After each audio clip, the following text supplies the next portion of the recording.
ఆ తర్వాత ఎన్నికలపై BRS working president KTR Congress పార్టీపై ముఖ్యమంత్రి రేవంత్ రెడ్డిపై తీవ్ర వ్యాఖ్యలు చేశారు. శ్రీనివాస్ రెడ్డి కాంగ్రెస్ పార్టీలో చేరడాన్ని ఆయన ఘాటుగా తప్పుపట్టారు. ఇంతకాలం రాజకీయంగా సంపాదించుకున్న పేరును ఆయనే నాశనం చేసుకున్నాడని విమర్శించారు. బీఆర్ఎస్ నుంచి కాంగ్రెస్ లో చేరిన ఎమ్మెల్యేలు ఆడామగా తేడా లేకుండా తేలని పరిస్థితిలో ఉన్నారని కేటీఆర్ వ్యాఖ్యానించారు. ముఖ్యమంత్రి రేవంత్ రెడ్డి చెప్పినట్టే స్పీకర్ వ్యవహరిస్తున్నారని ఆరోపించారు. బీఆర్ఎస్ ఎమ్మెల్యేలు కాంగ్రెస్ లో చేరినప్పుడు స్పీకర్ కు కనిపించడం లేదని, విడిపించడం లేదని అన్నారు. ఇది ప్రజాస్వామ్య వ్యవస్థలను దుర్వినియోగం చేయడమేనని మండిపడ్డారు. అదే ఊర్లో మన మండల అధ్యక్షుడు ఇంకో మల్లయ్య ఉంటాడు.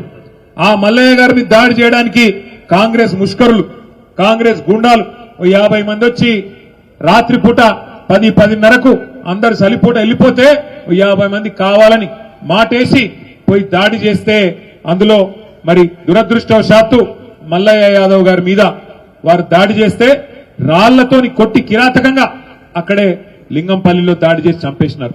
తర్వాత ఎలక్షన్లు అయినాయి. మనోళ్ళు మొక్కవోన్ ధైర్యంతో కొట్లాడినారు. నకరేకల్ నియోజకవర్గం చినకాపర్తి అనే గ్రామంలో మనకు పడ్డ ఓట్లను, మరి అధికారులకు ఏమైందో నాకు తెలియదు, మనకు పడ్డ ఓట్లను అవి కలిపితే మనం గెలిచిపోతాం, అవి పక్కకు బారేసి పక్కన మోరులో దొరికినాయి. మన లింగయ్య గారు పోయి చిరుమర్తి లింగయ్య గారు కొట్లాడి అట్లెట్లా మీరు లెక్క పెట్టారని గొడవ చేస్తే అది మొత్తం రాష్ట్రం దృష్టికి వచ్చింది.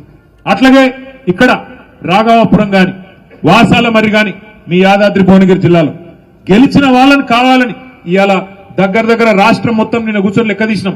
మన పార్టీ ఆఫీస్ లో రాష్ట్రం మొత్తం ఒక 100-150 గ్రామాలు ఇట్లున్నాయి. మనం గెలిచినాక కూడా కావాలని రీకౌంటింగ్ పెట్టి దొంగతనంతోని, అధికార బలంతోని, అధికార దుర్వినియోగంతో గెలిచిన ఒక 100-150 గ్రామాలున్నాయి. ఒక్కటి కూడా వదిలిపెట్టాం, కోర్టుకు పోతాం, తప్పకుండా గెలిచి వచ్చేదాకా